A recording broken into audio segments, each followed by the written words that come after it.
प्रिय दोस्तों, स्वागत है आपका इस चैनल पर।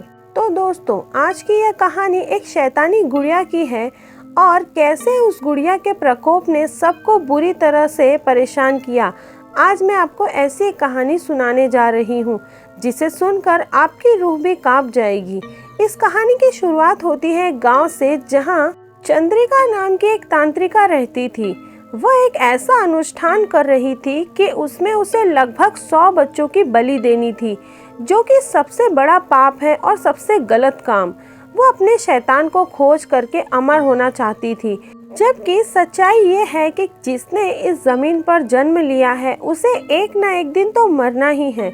लेकिन उसकी चाहत कुछ ज़्यादा ही बढ़ गई थी और इसके लिए वो हर रात को एक बच्चे की बलि देना चाहती थी और कोशिश भी यही करती थी कि वो अपने मकसद में हर वक्त कामयाब रहे। लेकिन गांव के एक आदमी को इस बात की भनक लग चुकी थी और उसने गांव वालों को बताया कि गांव में बच्चे यूं ही नहीं मर रहे, हमें इस बात की तह तक पहुंचना होगा और हम रात में भी निगरानी रखेंगे।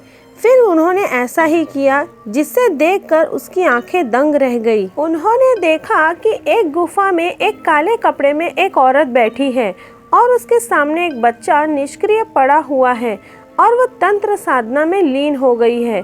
तभी गांव के लोगों ने उस बच्चे को उठाकर उससे दूर कर दिया और उसकी साधना को भी भंग कर दिया। वह तंत्रिका यह सब देखकर वहां से भागने लगी। तभी लोगों ने उसका पीछा किया और वह रात के अंधेरे में किसी झोपड़ी में जा घुसी। सभी लोगों ने पूरी की पूरी झोपड़ी को ही तेल छिड़ककर आग लगा दी, जिसमें वह तंत्रिका भी जलकर मरने लगी। मगर उसने अपनी तंत्र साधना से वहां पर पड़ी एक गुड़िया में अपनी जान डाल दी। फिर गुड़िया को झोपड़ी के खिड़की से बाहर फेंकते फेंकते अपने प्राण भी त्याग दिए और अपनी जान निकलते ही उसकी जान उस गुड़िया में चली गई और यहाँ से उस गुड़िया का खूनी खेल शुरू हो गया। वहीं उस गांव में कुछ नए लोग बाहर से रहने के लिए आए थे। उनमें एक बच्ची भी थी। जब वह लोग अपने घर में सो रहे थे, तभी उस बच्ची को कुछ आवाज़ें सुनाई देती है और वह बच्ची उठकर जाती है और उठने के बाद वह बाहर जली हुई झोपड़ी तक पहुंच जाती है। इतना हो जाने पर किसी को कुछ भनक नहीं लगती। वहाँ वो बच्ची उस गुड़िया को देखती है और खुश हो जाती है और उसे उठाकर अपने घर ले आती है।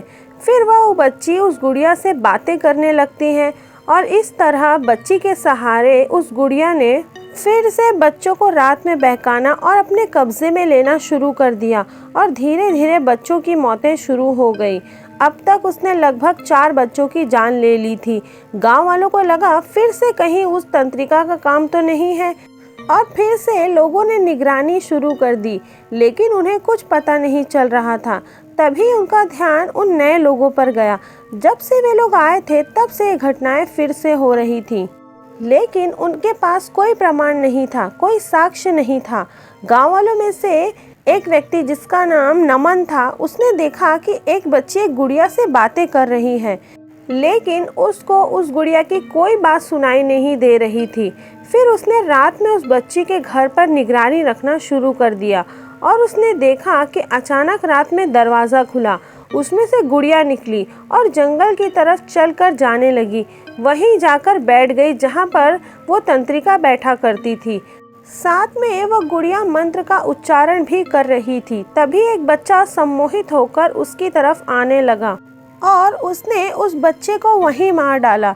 यह देखकर नमन घबरा गया और वहां से भागा। वह भागकर गांव के सबसे समझदार व्यक्ति नरेश के घर गया। नरेश को सारी बातें बताई।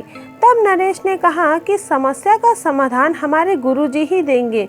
वह लोग एक सुनसान जंगल में एक अघोरी के पास गए।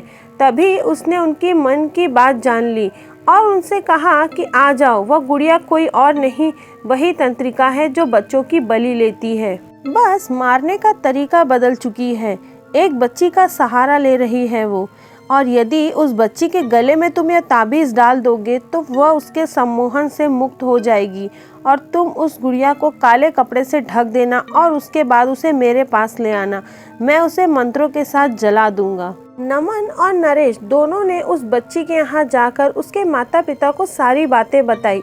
पहले तो उसके माँ बाप कुछ मानने को तैयार नहीं हुए, लेकिन फिर बच्ची की माँ रोने लगी और कहने लगी कि उसने देखा है बच्ची को उस गुड़िया से बातें करते हुए, पर वो समझ नहीं पा रही थी कि वो क्या करे और किसे बताए। ये सारी बातें सुनकर बच्ची के पिता ने उनकी बातें मान ली और कहा कि वो बच्ची के गले में उस ताबीज़ को डाल देंगे। वो बच्ची के कमरे में गए। बच्ची सो रही थी। बच्ची को ताबीज़ पहनाने की कोशिश की गई। उसी समय उस खूनी गुड़िया ने लोगों पर हमला कर दिया। अपनी शक्ति से उसने नमन को और बच्ची के पिता को काफ़ी चोटें पहुंचाई। उनके सिर से खून निकल रहा था। नरेश को भी बहुत चोटें आई, लेकिन चोट खाने के बाद भी उसने बच्ची के गले में ताबीज़ पहना ही दी। जैसे ही उसने ताबीज़ पहनाई वैसे ही वो गुड़िया ज़मीन पर गिर पड़ी और नरेश ने तुरंत उस पर एक काला कपड़ा डाल दिया और गांव के कुछ लोगों को लेकर उस अघोरी बाबा के पास चले गए। रास्ते में बहुत कोशिश करने के बाद भी नरेश आगे नहीं बढ़ पा रहा था। तभी उसने उस गुड़िया को गांव के दूसरे आदमी को दिया, लेकिन उसके हाथ में गुड़िया लेते ही वो आदमी बेहोश हो गया। न जाने उसको क्या हो गया, जैसे उसके अंदर जान ही ना बची हो। लोग समझ गए थे कि ये गुड़िया उन्हें आगे नहीं जाने देगी, लेकिन तभी वो अघोरी वहाँ से चलता हुआ उनके पास आया। पास आते ही उसने सबसे पहले अपने मंत्रों से उस गुड़िया को अपने वश में किया। उसके बाद उसे वहीं जला दिया। उसके बाद से अभी तक वहाँ पर दोबारा कोई ऐसा आतंक नहीं हुआ, लेकिन खौफ अभी भी लोगों के दिलों में जिंदा है, क्योंकि खौफ ऐसी चीज़ है जो एक बार तो आती है लेकिन वो पूरी ज़िंदगी भर याद रहता है। दोस्तों, मैं उम्मीद करती हूँ आपको ये कहानी अच्छी लगी होगी। दोस्तों, आगे ऐसी और भी कहानियाँ सुनने के लिए इस चैनल को लाइक करें, शेयर करें और सब्सक्राइब